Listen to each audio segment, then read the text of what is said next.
Ya, pemirsa, lagi-lagi kekerasan terhadap balita terjadi. Seorang pria tega menganiaya seorang balita berusia 3 tahun hingga patah tulang leher. Pelaku merupakan pacar dari tante kandung korban. Mirisnya saat penganiayaan, tante korban justru merekamnya.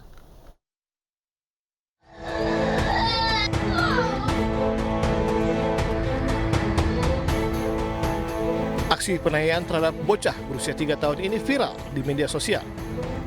Mirisnya, penganiayaan ini direkam langsung oleh tante kandung korban. Kejadian ini terjadi di salah satu rumah di Jalan Kecubung, Kelurahan Batu Ampar, Kramat Jati, Jakarta Timur.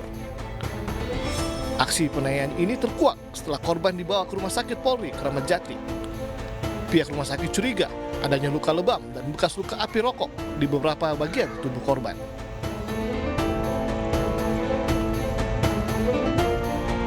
Ada laporan bahwa tinggal di situ gitu. Dan ternyata dari diduganya itu ya pas anaknya dibawa ke rumah sakit Polri, mungkin baru ketahuan di situ kali. Itu anaknya dibawa ke rumah sakit Polri karena diapain Pak? Dia Kurang tahu dah, saya kurang tahu. Kalau menurut kata-kata kalau mungkin menurut dari pihak polisian sih terjadi KDRT gitu. ke anak ini ya. Iya. Diketahui korban berinisial HZ dititipkan oleh orang tuanya yang bekerja di luar negeri ke tetangganya yang masih berusia 17 tahun. Tante korban yang sudah tinggal bersama dengan pacarnya baru tinggal di daerah Kecubung 2 bulan terakhir. Mirisnya, penganiayaan terhadap korban sudah terjadi sejak bulan pertama, tetapi tetangga tidak ada yang berani menegur. Kini para pelaku, yakni tante korban dan pacar tantenya, sudah ditangkap guna pemeriksaan lebih lanjut. Dari Jakarta, Rio Manik, iNews melaporkan. Pemirsa, untuk mengetahui informasi lebih lanjut, kami sudah terhubung dengan rekan kami Ayu Pratiwi di lokasi kejadian, yaitu di Jalan Kecubung, Kelurahan Batu Ampar, Kramat Jati, Jakarta Timur. Selamat siang Ayu, bagaimana kondisi di sana saat ini? Apakah benar para pelaku ini sudah ditangkap polisi? Ya, selamat siang Arlista Pram dan juga pemirsa. Benar sekali bahwa saat ini untuk pelaku sudah diamankan oleh aparat kepolisian, dan untuk saat ini yang ada di tempat kejadian, yaitu tempatnya saya berada, saat ini memang masih belum dipasang garis polisi, dan saya akan mengajak Anda pemirsa untuk melihat lebih dekat kamar yang menjadi saksi dari penganiayaan bocah berusia 3 tahun bersama juru kamera Ahmad Putra. Dan ini kamar yang ada di belakang, yang paling pojok ini adalah kamar yang menjadi saksi bisu di mana penganiayaan bocah berusia 3 tahun terjadi. Di kamar inilah bocah berusia 3 tahun dianiaya selama 2 bulan lamanya. Dan memang kita tidak bisa masuk ke dalam karena keadaan dari pintu ini masih terkunci, dan hingga saat ini memang kamar ini sejatinya masih diamankan oleh pihak kepolisian, dan sebetulnya kita juga tidak diperkenankan untuk terlalu dekat. Namun karena belum dipasang garis polisi, dan kami juga tadi sudah meminta izin dari pihak RT dan juga pemilik dari kontrakan sehingga kami bisa ada di sini. Dan saya akan mengajak Anda pemirsa untuk mengetahui secara lebih detail dan lebih jauh bagaimanakah saat terjadinya penganiayaan tersebut. Sudah bersama saya ada narasumber saya, yaitu Mbak Asi. Mbak Asi ini merupakan warga, saksi mata, dan sekaligus tetangga yang berada tepat di depan kamar dari para pelaku. Mari Mbak Asi ke sebelah sini, bisa ke samping saya, ke sebelah sini, mohon maaf.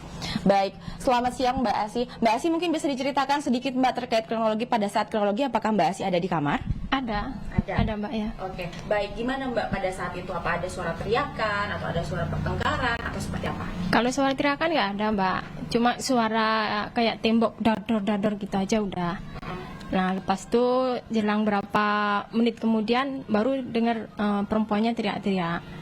Terus aku keluar, lihat di kamar itu bocah udah terlentang di tempat, itu udah muntah darah. Nah, terus aku tanya kenapa itu bocah, katanya diinjak-injak sama lakinya, ditendang, diinjak gitu. So, aku bilang bawa ke rumah sakit gitu. Dia bilang akhirnya dia dibawa. Selanjutnya lepas itu aku kurang paham Mbak. Baik. Tapi untuk kedua terduga pelaku ini Mbak, untuk kesehariannya gimana Mbak? Mereka tuh orangnya seperti apa?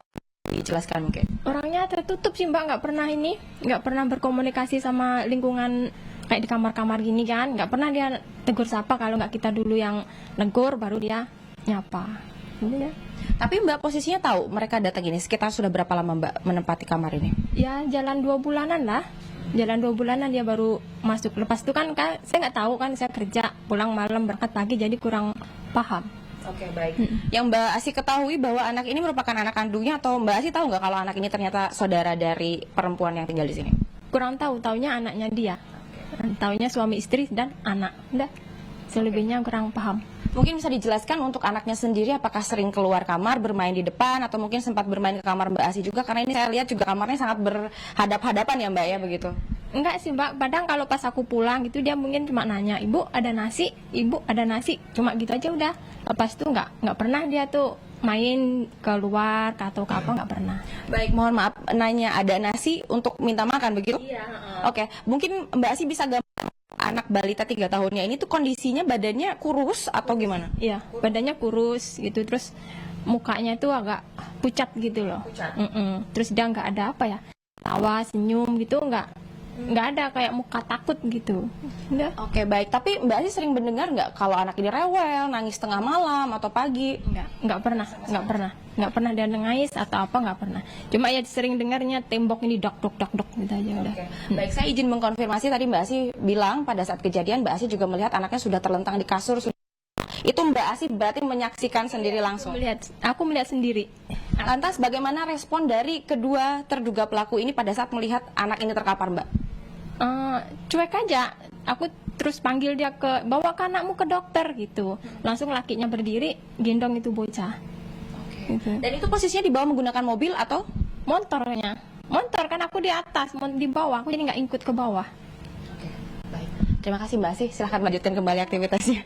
Ya, pemirsa Pram, Arista dan juga pemirsa, wawancara saya bersama dengan narasumber saya, yaitu yang merupakan saksi mata dari kejadian tragis yang menimpa seorang bocah berusia 3 tahun. Dan tentu melihat kejadian ini kita bisa bayangkan pemirsa, kamar seluas 2,25 meter menjadi tempat untuk seorang anak berusia 3 tahun yang dianiaya langsung oleh. Semoga ini bisa menjadi pelajaran kita semua untuk lebih bisa memberi kasih dan menyayangi terhadap balita. Demikian kembali ke studio. Baik, Ayu Pertiwi melaporkan langsung dari lokasi kejadian. Terima kasih dan selamat bertugas kembali Ayu.